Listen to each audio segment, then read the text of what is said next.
Hello, good evening, and welcome to Live at 7 on this Thursday. I'm Simon Crosskill. Now, this evening we go one-to-one with the Leader of the Opposition, Andrew Holness. What would he do differently in terms of the economy, crime, healthcare and education systems if he was on the other side?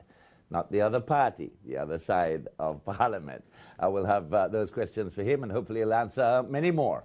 By the way, remember you can join us in the discussion on our Facebook page. We're live at 7, CVM TV. Follow us on Twitter, and you can find us there on Live at 7JA. By the way, this evening's hashtag is Ask Holness. And you can also send us an email at liveat7@cvmtv.com or liveat7@gmail.com. But before we go any further, let's find out what's happening now with Garfield Burford.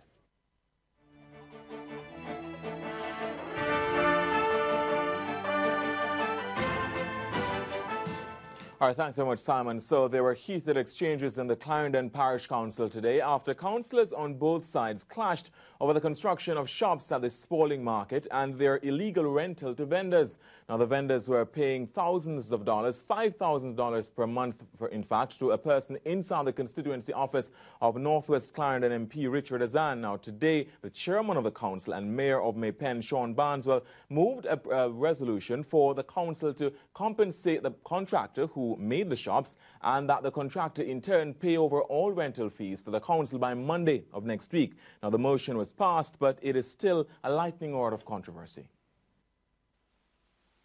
And now that it has been highlighted, our mayor and his councillors are now asking us to approve payment, reimbursement to the contractor for the funds that he had used to build these shops, which was illegally built in the first place. And we are saying that no way Clarendon Parish Council funds should be used to pay a person to build something illegally on our property without any permission, without our knowing about it. Even though we call him minister in public, but he's my friend. And I know you won't be offended when I say this, by calling him Richard. Richard, just hold the faith. You have been through more than this. You have been through the struggle, the war, the battles, and you have come out. Comrade with him, we are comrade for life, and them can't turn around, Them can't upset the apple cart, Because let me tell you something. Them could have deal from now till thy kingdom come. We are gonna make sure that them not see leadership inside us again. So we are gonna fight the battle. We are gonna fight the battle inside us for the development of the Clarendon Parish Council, for the development of the parish of Clarendon, for the development of the people that we represent within this parish. So, Richard, hold the faith. You'll come out strong. Few days from now, a 9-day attack. All right, so that's Milton Mirage, the minority leader for the JLP, and then you just heard a while ago from Carlton Bailey, the PNP councillor for the Milk River Division. More on that in Newswatch at 8. So another story which we are tracking and has been pretty much happening now as well. Justin Ogilvie, who had been a business partner of former Tivoli Garden strongman Christopher Dodderskirk, is now being held at the Central Kingston Police Lockup after a raid at both his home in Lees Flat, St Andrew, and business place on Spanish Town Road today. Now, operatives from the Major Organized Crime and Anti-Corruption Task Force MOCA and other police formations executed a warrant as they searched for documents. It's not clear, though, what they have so far found. Tom Tavares Finson, meanwhile, who is the attorney for Ogilvie, says he will be with his client tomorrow when he's questioned by operatives of MOCA. He's confident, as Mr. Simpson, Tom Tavares Finson is confident, however, he will be released soon thereafter. More of that in Newswatch at 8. In the meantime, back to you, Simon. All right, thanks a lot, Garfield Burford. Well, joining us on the phone now to help us understand a little bit more about the first story in relation to the contractor building those shops in Clarendon and the ramifications for the MP for that area, Richard Azan. On the phone now is Noel Ascott. He's the Minister of Local Government, who was quoted as saying that the MP made a mistake. Noel Ascott, thanks for joining us on Live at 7. Mr. Ascott, can you hear me? All right, difficulties with the line there. Maybe we'll try and get Noel Ascott back later on in the program.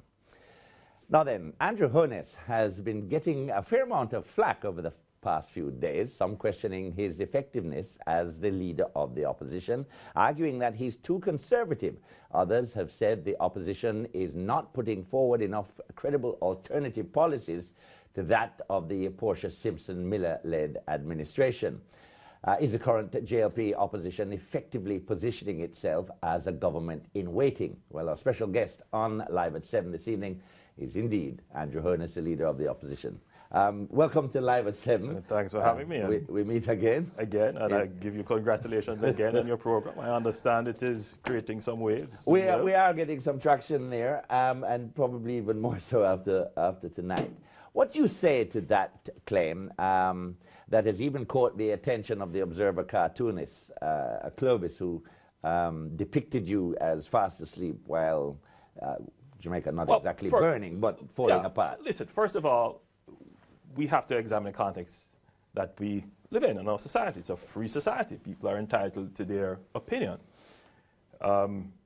We have done our work and our research, and we are clear as to what the public wants. Now, there are divergent views as to how the opposition should go about its role.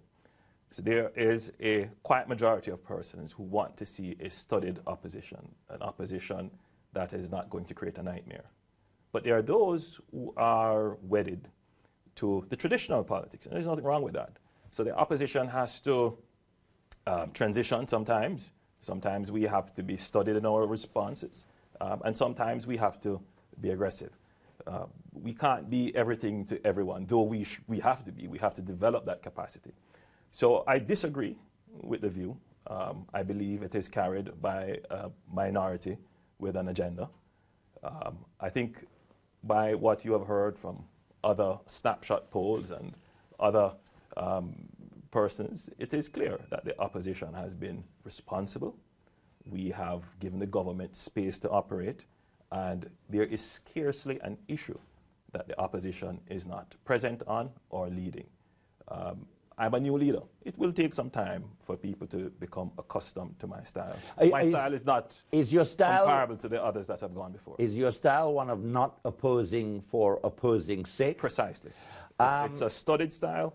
I speak from a position of knowledge, facts, research, and I try as best as possible to give justice to whatever I speak on. You say that you believe that a part of it is from a minority with an agenda. Yeah. Is that minority within your own party? No, I would say that strategically, it has always been one of the strategies to keep the opposition destabilized by the present government. And it's a historical thing. You could look back in history and see that the argument has always been pushed. But I'm not going to be distracted by that. We are remaining focused. And we are keeping the government under pressure. I mean, what we have done is to keep forefront in the minds of the people the economic conditions. And yet there is a sense that it is more the government itself that is putting itself under pressure. And you would probably agree with some policy ideas or an absence of ideas and policy, and that it is a disgruntled electorate and maybe a media that is creating the problem for the government rather than the utterances not only from the leader of the opposition but other members of the opposition. Well, here's the trick in being in opposition. No, here's the challenge. Let us accept that the country is in a really bad position. I don't want to destroy my country for power's sake. I don't want to see bad things happen, and I'm not going to talk bad things into being. You're not going to be an enemy of the state. Precisely, or anyone's worst nightmare. So I have to be responsible. But at the same time, there is a mass of people who are suffering. And they want to see someone being stridently representing their views.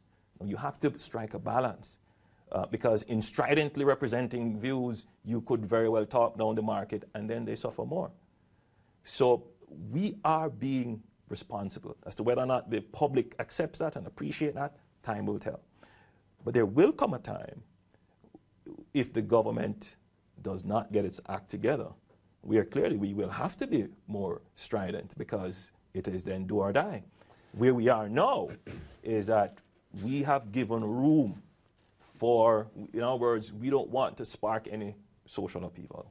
Business people don't want that. Well-thinking Jamaicans don't want that, and it is not in the interest of the poor. What is in the interest of the country right now is for us to return to growth, and the opposition has stayed on message. We have pointed out the delays of the government in securing the IMF deal. We have pointed out the bad choices in economic policy, and we have merely reflected the suffering of the people as a result of those choices of the government. Be that as it may, there are more than whispers now that there are members of your own party who are not sure that the right choice was made in your elevation to leader. They are thinking differently about where the party should go.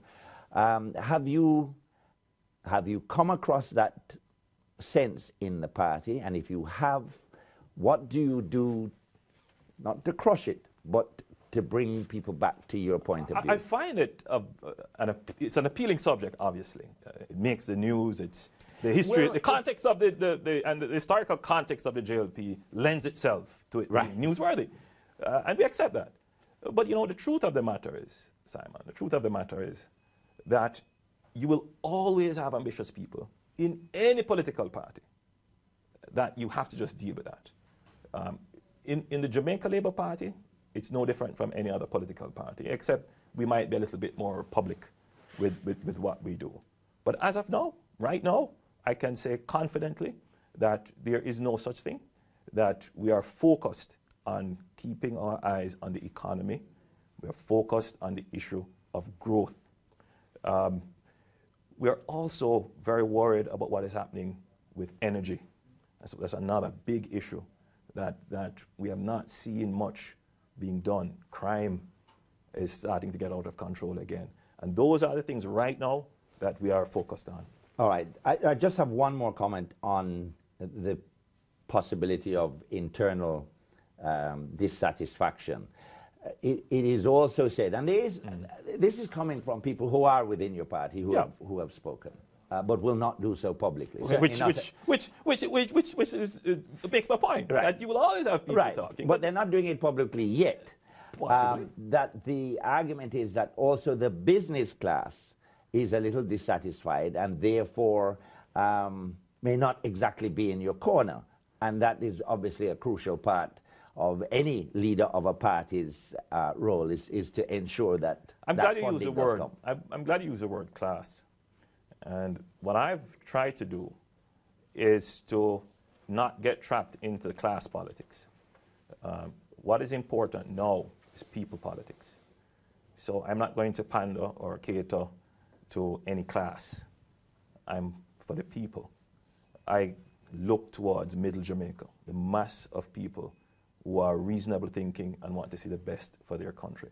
I don't intend to be in the pockets of anyone or to be seen as representing any minority group. Do you believe that's been a failing of the party in the past? I think the party has to go back to its roots, which is the working class of this country. The Jamaica Labour Party must represent the working class and poor of this country.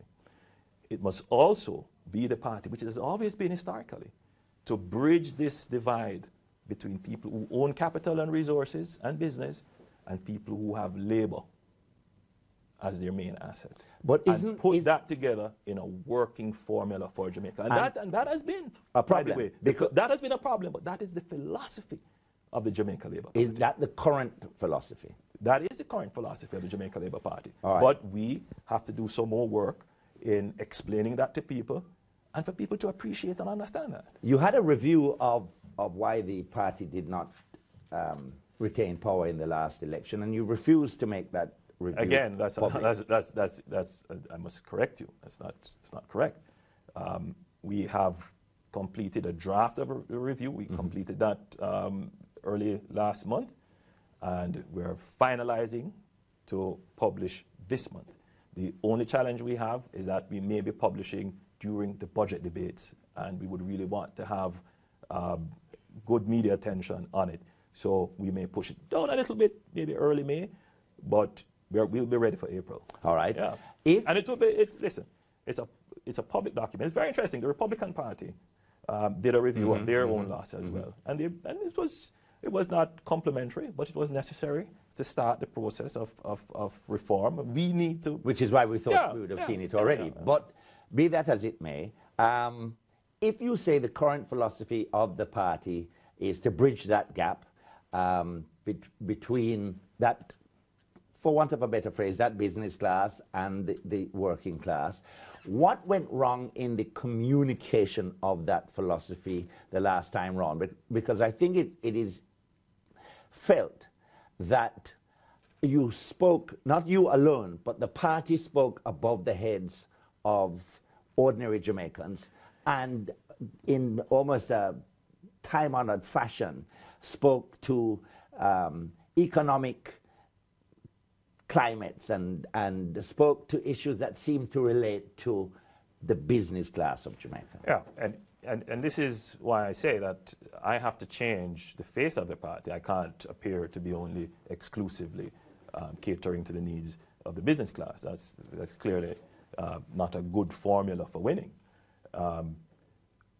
You know, we feel our message is right, and we're convicted in the correctness of our message. But we need more messengers, and we need to distill the message, break it down, so that the average person can understand, believe it, trust it, and accept it.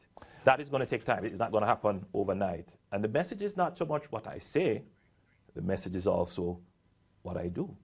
One message you had for the electorate prior to the last election was that Jamaica will face some difficult, downright nasty medicine.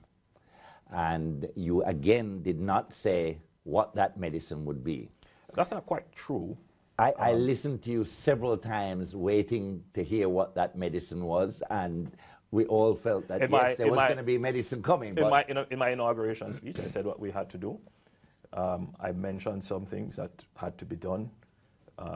Reform of the public sector to make it more efficient, tax reform, changing our social protection system to make that more effective, going on a path of growth, and some of the things that need to be done in those areas for structural reform would not all please everyone. But those areas wouldn't be the bad medicine. We all know that we need tax reform and so on. But when people think of bad medicine, they're thinking of higher taxes. They're thinking of the conditions that the IMF would impose. By the way, let's clear that. I mean, higher taxes, that's not medicinal. That's poisonous to the economy.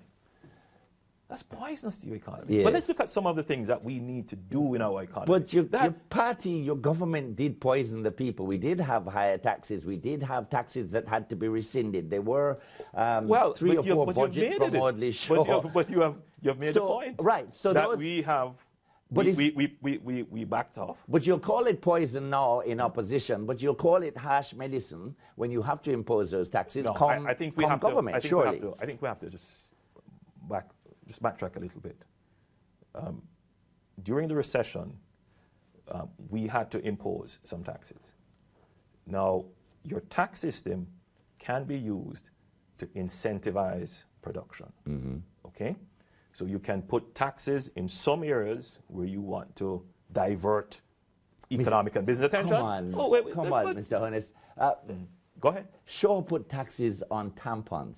Now, I don't know what sector that was going to massage. And I'm trying to make a point to you, so if you allow me.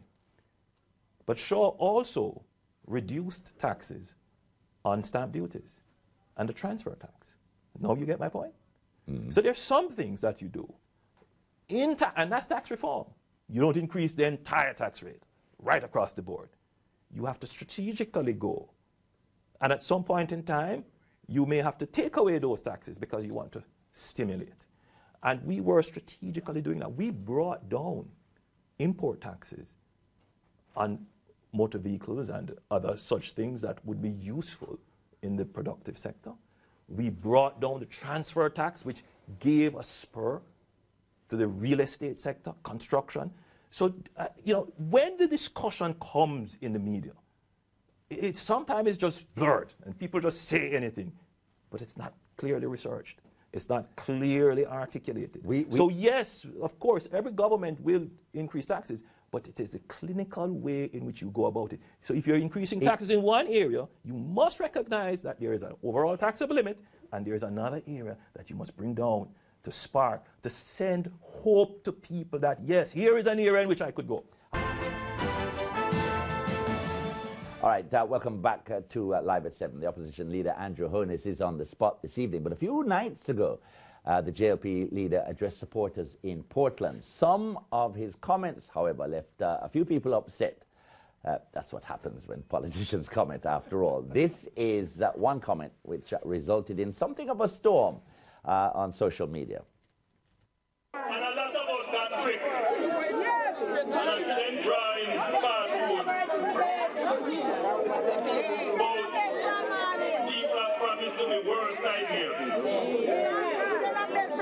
you know what is so funny? The worst nightmare is coming true now. Driver turn up. The country are going down. Dollar rise.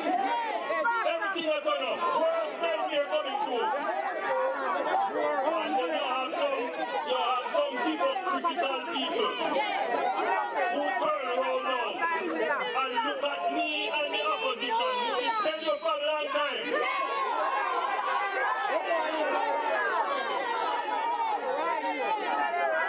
You have some people out there who looking at us after you vote us out and ask you what we are doing. Don't ask me what we're doing.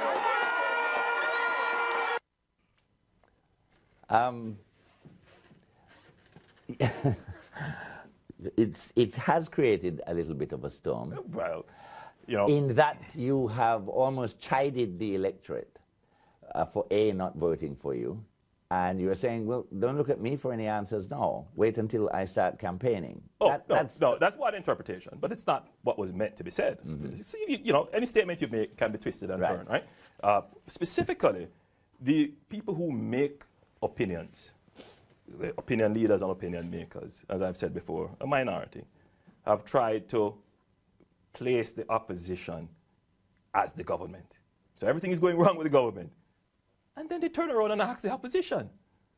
The opposition that made a sacrifice, decided to be truthful to the people, explain what the truthful situation was. We have been saying this not just now, long before.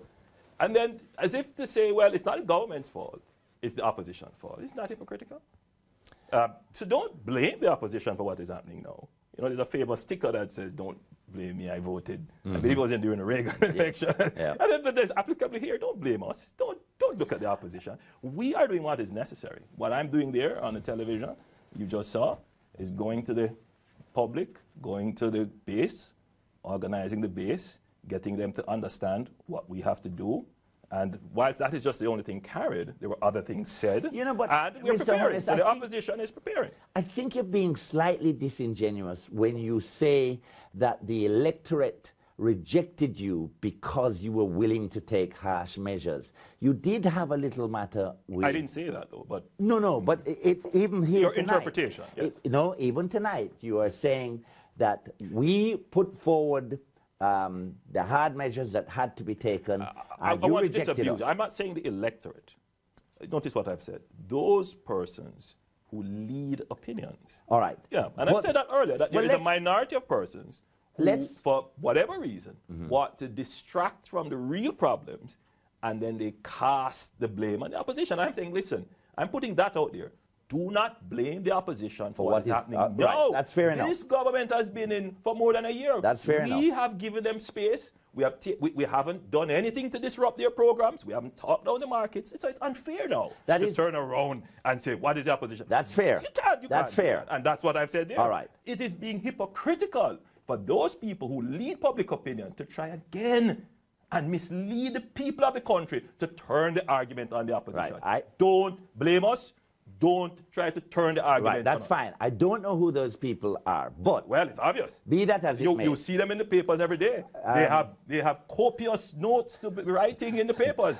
What about the issue, notwithstanding the review, which you tell us we'll probably see at the end of the month, but surely it was not economic policy alone No. or was the significant cost to the party? No, all right, fine. we don't argue that point. Many things went wrong with the campaign. Right. We were doing very well up to 2 weeks before. Which is why we did the report to see what we didn't want to know just what broke down within the 2 weeks, but what were the salient points that followed us through. So we took a long view.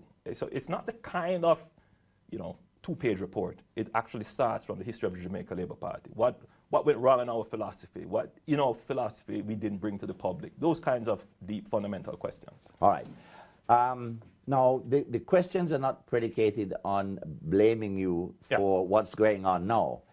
The questions now are about what I was trying to ask Wally Shaw this the other night on the program, and coincidentally his phone went dead. What would you do at this point in time, or back in December, don't ask this point in time. December, say. This point in time would not have occurred. To have stopped the dollar from reaching here. An economist on this program said that it doesn't really matter whether it's your party in or the PNP in. The slide of the dollar right now is due to speculation. In part, it's due to a lack of confidence. He's right.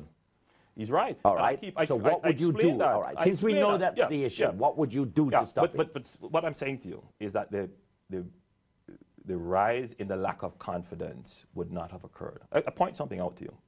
We didn't take 5 IMF tests. Did the market know? Was it an issue? Did the dollar fall? It was the PNP, Peter Phillips, who brought it up and created an issue that we have done it.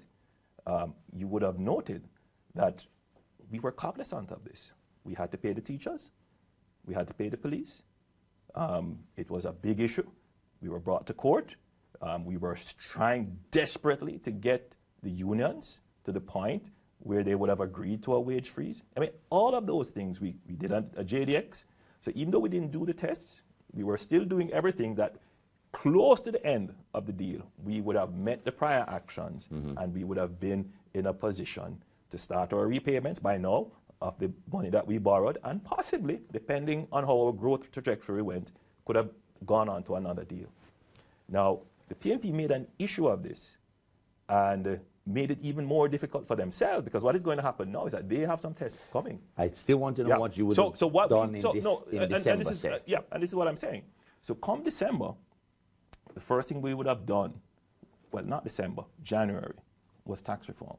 Audley and myself met, and we made a decision. I'm explaining to you. Please, allow me. Because I'm not sure that you're explaining to me what you would have done to stop the dollar sliding. And I'm saying to you that if you're asking me to advise the government as to how to stop the slide of the dollar, no, I will withhold my opinions on that. If you're asking me as to what we would have done had we won the elections, and I'm saying to you... No, that's not the question That's not what you're asking. So you're asking me to advise the government. So I'm asking... Well, I'm asking you to advise... You're amazing. You're not Hold on. It's amazing. There are members of the government who have publicly said they do not watch television. So no, you're not advising that person. But you are advising the electorate. Amazing, Simon. Amazing. You're advising the electorate. Amazing. So you don't want to tell the electorate what needs to be done now? You know what the government should have done in the first place, right? As they won that election, is to implement right away tax reform. You know what that would have done? That would have given them some credibility with the business sector. It would have said to the business sector, okay, these guys are serious. They understand business. Right? So here's what I'm going to do. I'm going to not make portfolio decisions to move out of Jamaican and try to get US. But wait, Simon, let me make right? It's a point that we float over. But I saw the business sector just agree to another JDX. Do they have a choice? If you are in business, Simon, and all your business is here and you have massive investments, you think you could just resist? Actually, You're trying that to might save. not have been a bad idea. No, but then the whole thing collapses. But that might not have been a bad idea. And then maybe government would be forced to take the medicine that you are telling me about. You said it, Simon. Not I. They don't have a choice. We take a break. We'll come back with Andrew Holness in just a moment.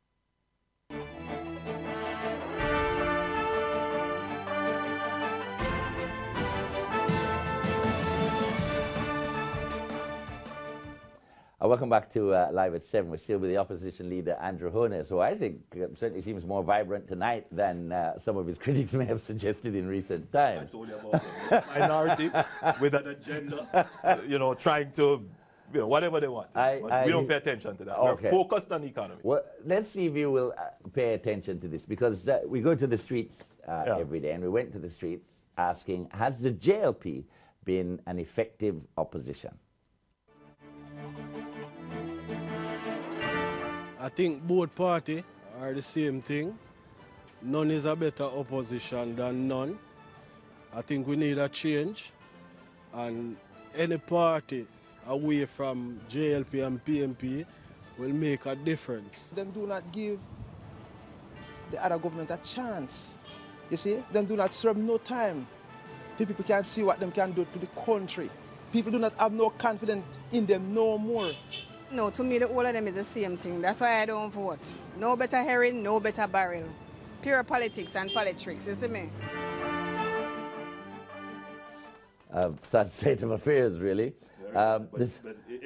Listen. Hold on, I have to do the Facebook as well, because the same question was asked on Facebook. Mon McKenzie says, no, the JLP leader is doing role play and is therefore not doing a good job. Everything the government says or does, he opposes, even when it's clear that what is being done is in the country's best interest. Vernal Anger says, the JLP opposition is not very effective. What we need in our country is not the tribal politics, like a leader saying, don't talk to us, want to vote us out. Come on, seriously, where's the maturity needed to steer the ship? Jason says, yes, they are and will forever be. Chan says, it depends on what the term effective means, because they weren't effective while in power. So it doesn't even matter much now and doesn't seem much different, correction. Ricardo says, yes, they are, because they don't just take what the government brings to the table. They question whatever is brought forward, follow up and outline the advantage and disadvantage. As a result of that, Jamaicans can understand exactly what's going on. And Andreen says, no, they think they are in election mode.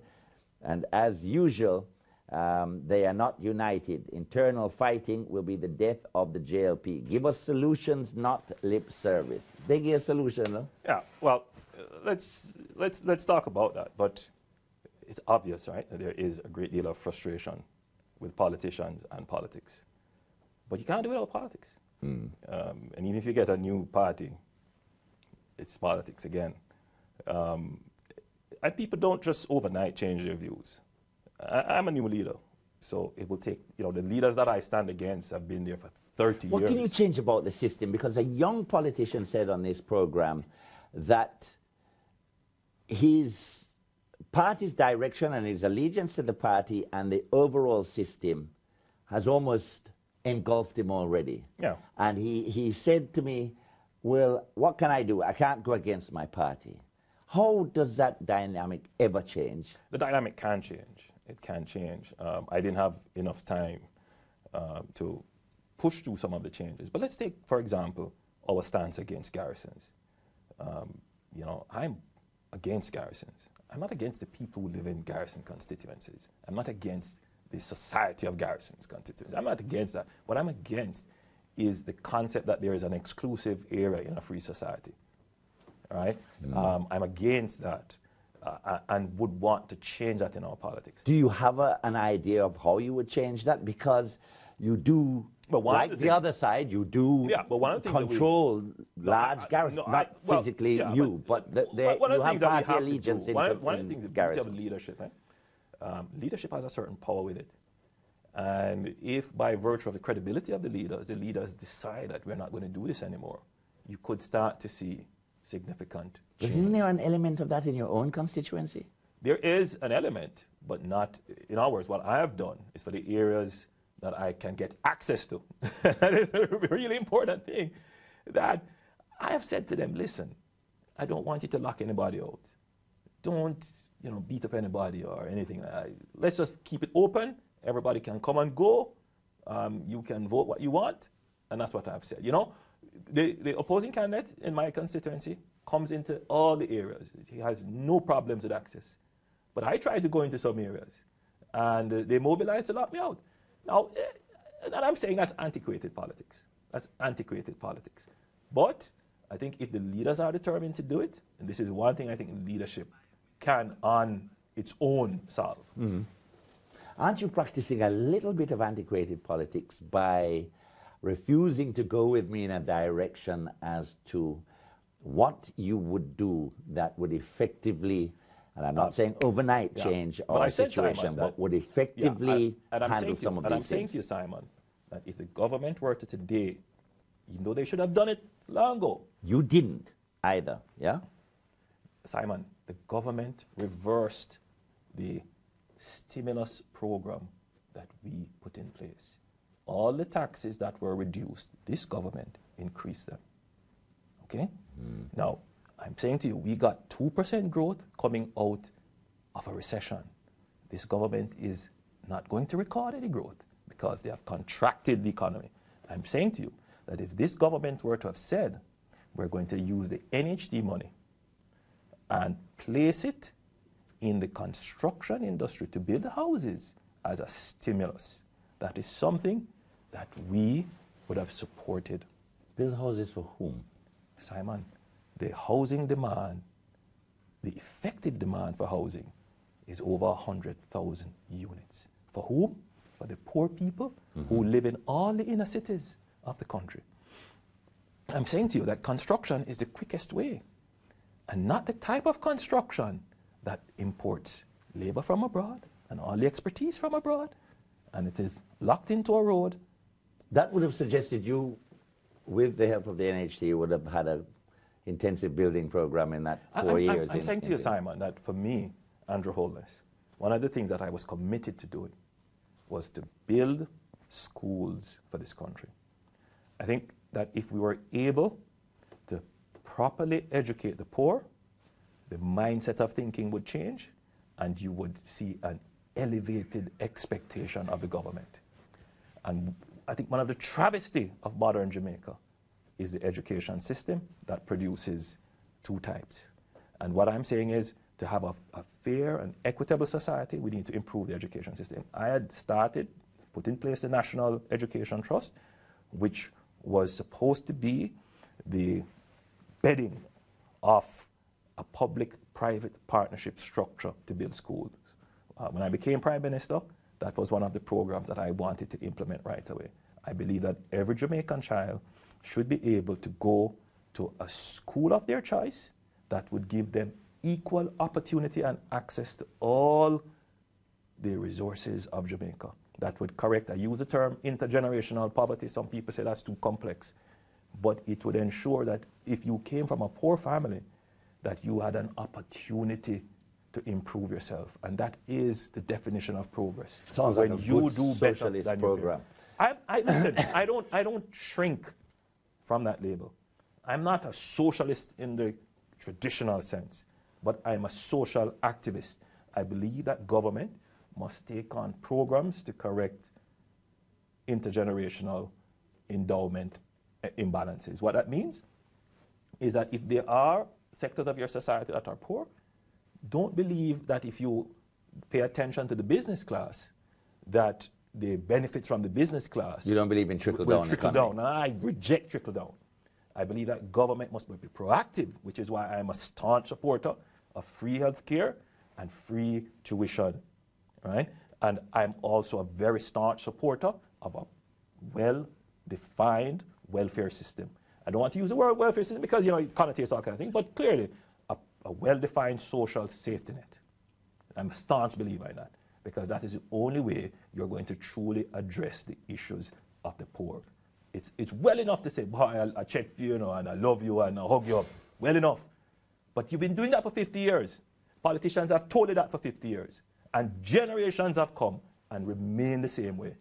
I stand apart from that. So I'll go back to the beginning of this interview. In relation to that philosophy, is that the philosophy that you can carry in your party? It has as always leader? been. The Jamaica Labour Party was born out of the strifes and the struggles of the 1930s. And our leader and founder, Bustamante, espoused the benefits of the working class. In later years, we merged with the Jamaica Democratic Party, which was the party of the business people, and members from the Jamaica's Farmers Party joined. And it created a very unique kind of political amalgam. You had business, you had landowners, and you have the working class. And we have to make that work. We have to let the business people know that we have to take care of the poor, and the poor must understand that in order for us to take care of them, we have to take care of business. And so we are not going to be framed in any philosophical framework. What we believe is in enterprise, in industry, in being practical, in being caring, and in ensuring that at the end of the day, all Jamaicans, regardless of class, can fulfill their dreams. Andrew Holness, I want to thank you for coming on Live at 7. My pleasure. Hopefully you'll come back again and tell us what's happening with you and the party. Oh, of course. Maybe in a little while. I try from to now. respond as much as possible. Thanks a lot for coming in.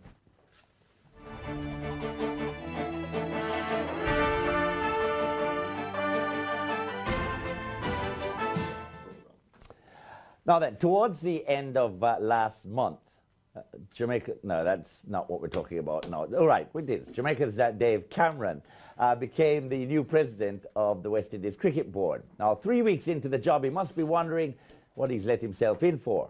Sure, the West Indies are the T20 champions, but at regional level, the quality of cricket is downright scary. Just imagine the Jamaican economy being 3 times worse than it is now. That's how bad the regional game is.